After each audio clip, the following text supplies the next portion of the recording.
Hi guys, Aaron Dorr here, policy advisor with Wyoming gun owners.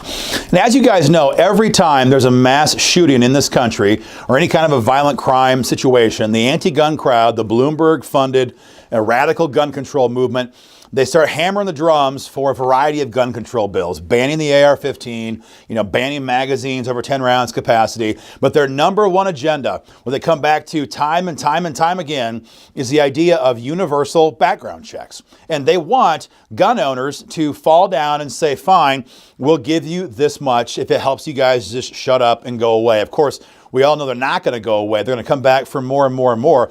But this video is for the gun owners out there who are trying to figure out what is the deal with a background check, because oftentimes you might hear this, well, I have nothing to hide myself, so why do I have to be worried about this in the first place? The truth is that background checks are impossible to institute without some sort of a national firearms registration schematic. That's what they are actually going to lead to. But there's a more fundamental issue at stake here, and that is whether or not background checks actually are effective at stopping violent crime. And WIGO has compiled a pretty exhaustive list of the high-profile shootings, not the quote-unquote everyday shootings, where a gangbanger shoots somebody, but these are big shootings, mass shootings, as an example of the utter failure of background checks. Background checks have been totally discredited at any kind of an intellectual level at trying to stop violent crime, because they simply are not being effective, because either A, the shooter simply doesn't go through a background check when acquiring firearms, and that could never be stopped. That's why we call them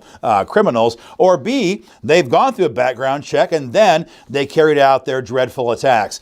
So we're not going to discuss hyperbole here or just generic philosophy. We're going to give you specific actual stories of actual mass shootings that involve people, every single one of them, who either went through a background check and then carried out a mass homicide, or were not stopped by the background check in the first place. And you're going to hear this, and you're going to hear about hundreds of people who have been killed and hundreds more who have been wounded because background checks didn't do anything to stop violent criminals. Case number one, February 14, 2018, the well-known, well-publicized Parkland, Florida school shooting. Nicholas Cruz killed 17 people, and background checks didn't do a darn thing because he illegally possessed that firearm. He couldn't walk into a gun store or a gun shop or a gun show and buy a firearm at all. So like most criminals, the background checks wouldn't stop him because he didn't go through the process in the first place. Case number two, November 5, 2017, the church shooting in Sutherland Springs, Texas. Baptist church shooting. It was a massacre. 26 people murdered, 20 more wounded by a shooter who successfully went through a background check. October 1st, 2017, the Las Vegas, Nevada outdoor music theater shooting, or amphitheater shooting.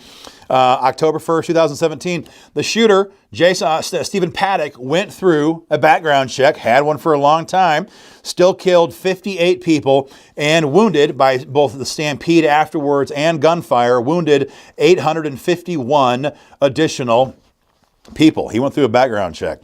The June 12, 2016 Orlando, Florida nightclub shooting, where self-avowed Islamic terrorist Omar Mateen shot and killed 49 people. It took place after this guy went through a background check, after he got a concealed carry permit, after he passed another background check to be a private armed security officer, and waited a 3-day waiting period to pick up his firearm while they went and ran a separate background check. 4 separate checks didn't stop him from murdering 49 people in the Orlando nightclub shooting in June of 2016. December 2, 2015, another terrorist-related motivated shooting. San Bernardino, California, a husband and wife terror team. The husband went through the background check process, bought his firearms legally, and then killed 14 people in this mass shooting spree in an office complex Christmas party. October 1st, 2015, Roseburg, Oregon, a community college shooting that left 9 people dead involved a shooter who legally purchased his firearms. Did not stop him at all.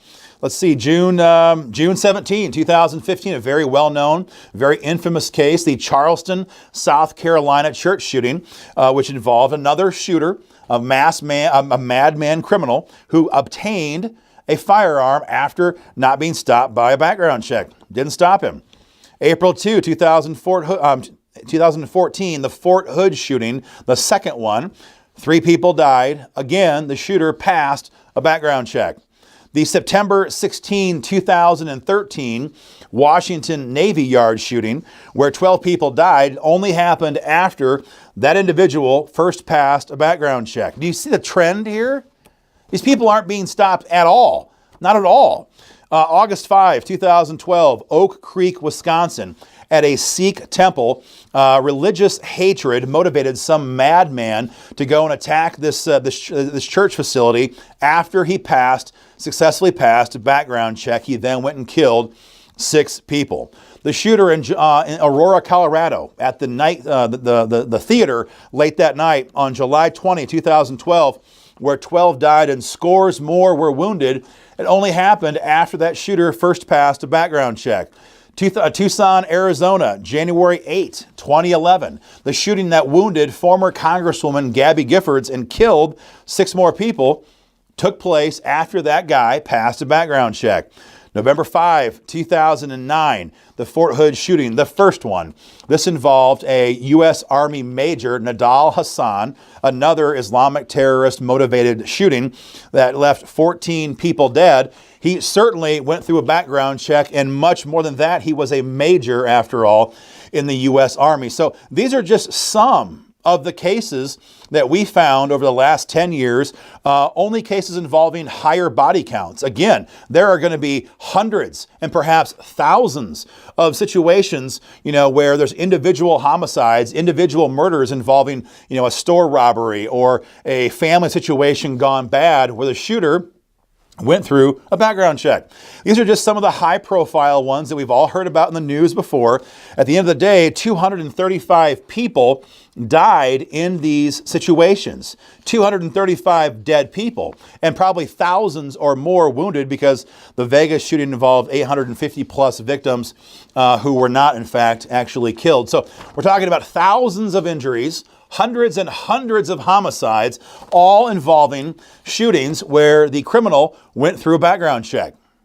Yet your lawmaker or your local, county official or somebody else is going to sit there, a Bloomberg-funded activist is going to sit there and try and tell you and I that we have to give in to background checks.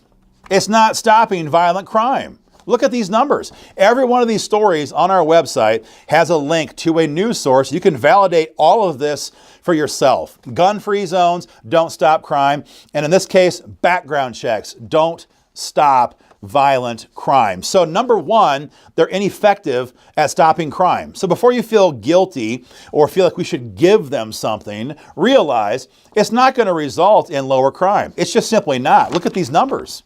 Hundreds of people dead. But number two, realize then the obvious question is, well, then what is their goal? If it's not going to stop violent crime, which we all know it's not after having heard this, then what is their goal? And the goal here is very simple. Universal firearms checks, universal background checks will result in the largest database of gun owners in the country. Hands down. Every single firearm goes through a check. Every single firearm transaction goes into a database. And of course, we all know they are keeping the database. Anybody who claims they're not is simply trying to push a partisan agenda. And it will create the largest database of gun owners in American history. And we all know from history what happens when there are great big lists of gun owners. It will be used against us. Maybe not today, maybe not tomorrow, but eventually this can and will be used against us in a future administration. That's the reality. Here's another reality you have to be aware of, the implications of this. If they pass this in Wyoming or at the federal level, realize what this means in day-to-day life. If Grandpa wants to give Johnny, his grandson, a family heirloom firearm, for example. Or if you want to give your adult daughter who's left your home a handgun and she's off on her own, she has her own apartment for the first time. Or if you want to loan a firearm to your buddy, to go hunting on opener, for example. These are three different types of transfers Some are temporary, as in the case of a loaner, firearm, and some are more permanent, but all of them would require you to go through a government check. And if grandfather gives Johnny the family heirloom shotgun, for example, and doesn't go through that check, that would be a felony offense.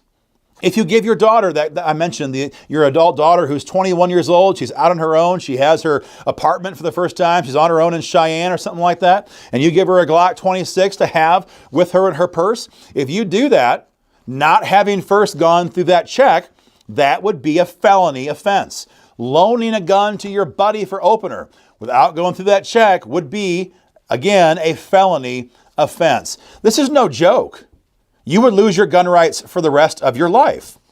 That is the reality. So we know they don't stop violent crime. That's a given fact now. Number two, it creates the nation's largest database of gun owners. And number three, it will be used to make felons out of well-meaning, innocent gun owners who can currently keep and bear arms in Wyoming or across the country. This is the reality of universal background checks. And the thing is, the left isn't even hiding it. They know very clearly what this is going to do. This is very public for them. They're not trying to hide this, but they're trying to get gun owners like you and I on their team. They want you and I to agree to this because if we kind of back down, if we don't fight this tooth and nail, it's that much easier to pass.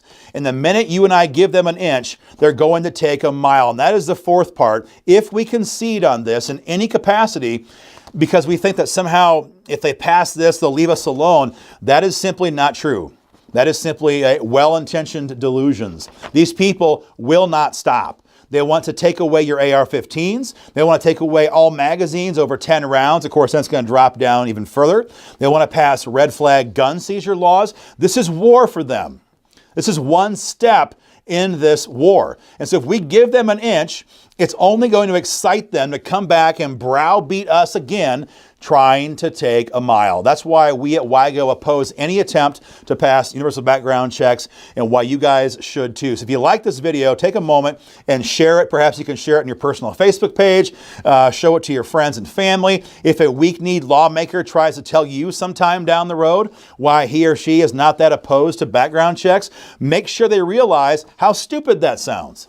Make sure they realize that they're either A, part of the problem, or B, they're just so ignorant that they shouldn't even be making a position public at that time. And lastly, join up with WIGO today. Get involved as a member so we can help fight for you in Cheyenne. The website is www.wyominggunowners.org. Thank you, guys.